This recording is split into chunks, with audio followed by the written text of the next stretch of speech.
Tribunal do professor Marco Antônio Villa. Bem, finalmente o julgamento mais importante, mais longo da história do Tribunal Superior Eleitoral está terminando. É pífio, uma ópera bufa, mas estamos no Brasil, fazer o quê? A sociedade civil é muito melhor do que toda essa estrutura aí. A sociedade civil é muito melhor que a Praça dos Três Poderes. A Praça dos Três Poderes é o símbolo da corrupção, é o símbolo da antirrepública, que nunca foi proclamado. Volto, sempre digo que o Deodoro da Fonseca, naquela manhã, daquela sexta-feira, no dia 15 de novembro, ele só anunciou, nunca proclamou, que em qualquer país sério não teria sequer esse julgamento. Isso aqui é uma farsa, é uma ópera bufa.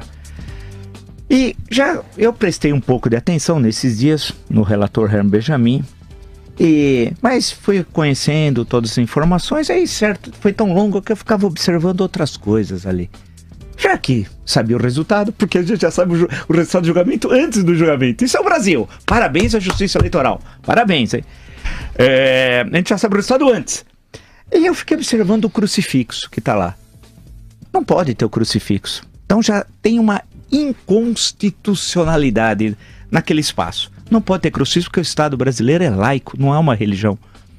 Isso tem na Constituição de 1824, mas a notícia eu creio que não chegou a vários edifícios públicos, como por exemplo o Supremo Tribunal Federal, que é um absurdo, hein? Absolutamente inconstitucional, tem um crucifixo. E agora, no TSE eu observei.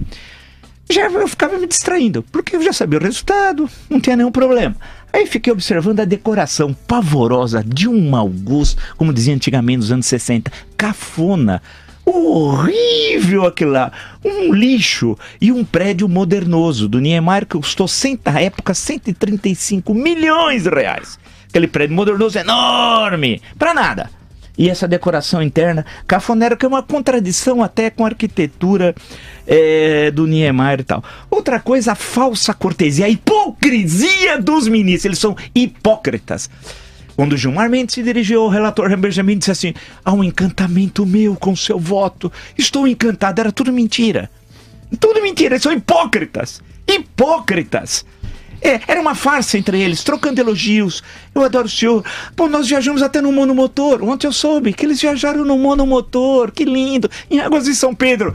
Se é um país sério, isso não tem. Essa hipocrisia não existe. Que me interessa que eles viajaram juntos, Gilmar e Herman, para Águas de São Pedro. E passearam no monomotor. Cara, desculpe dizer cara, mas eu tô falando uma linguagem popular. Isso é um absurdo. Isso não existe, isso aqui é a República do Trujillo. Nós estamos na República Dominicana. Leio, entre outros, o grande romance do maior escritor vivo da América, que é o Mário Vargas Llosa. Leia A Festa do Bode, para ver o que era a República. Nós estamos igual ao Trujillo. Isso aqui é o fim do mundo. Aí eu ficava olhando, olhava a decoração e tal. Aí tem dois ministros, né? Eu tô concluindo, mas dava uma raiva de ver aquilo. Dois ministros que foram recém-nomeados.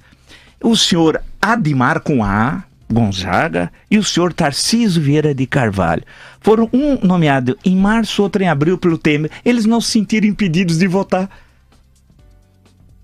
Eles não se sentiram impedidos de votar. E teriam de se... Olha, eu vou dar o exemplo de 1994, julgamento no STF. Marco Aurélio Melo, Francisco Rezec se sentiram impedidos de votar sob Collor, 94.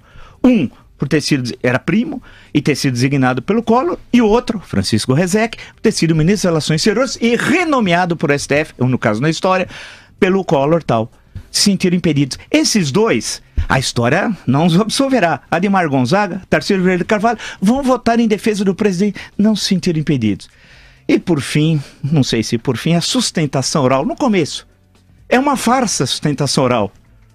Foram 1 hora de farsa. Por que farsa? Porque os ministros já tinham os votos. Então não adianta nada a sustentação oral. Nada! Nada! Alguns chegaram a dividir, eram 15, cada sustentação em 15 minutos. Alguns dividiram 7,5 e 7,5. E não adiantou nada dividir também, porque ficou pior a sustentação dividindo. E a melhor sustentação, inclusive, foi do que advogado de Dilma Rousseff. Aquilo não interferia em nada, zero, porque já tem o voto pronto. Isso não é novo, no STF, na ação penal 470, processo do mensalão, lá era 1 hora, né? Já estava tudo pronto. E o Ricardo Lewandowski, inclusive, respondeu de improviso com um texto escrito de 80 páginas aquela vez. Dia 2 de agosto, viu, jurista da Rota do Franco Pulenta? Eu não me esqueço. 2 de agosto de 2012. Vergonhoso aquele fato. Lembra? A questão de ordem era de Márcio Thomas Bastos. E o senhor respondeu no improviso com um texto escrito de 80 páginas. Ou seja, mais uma ópera bufa. Mas a democracia brasileira vai se construir com a sociedade civil, não com esse Estado podre.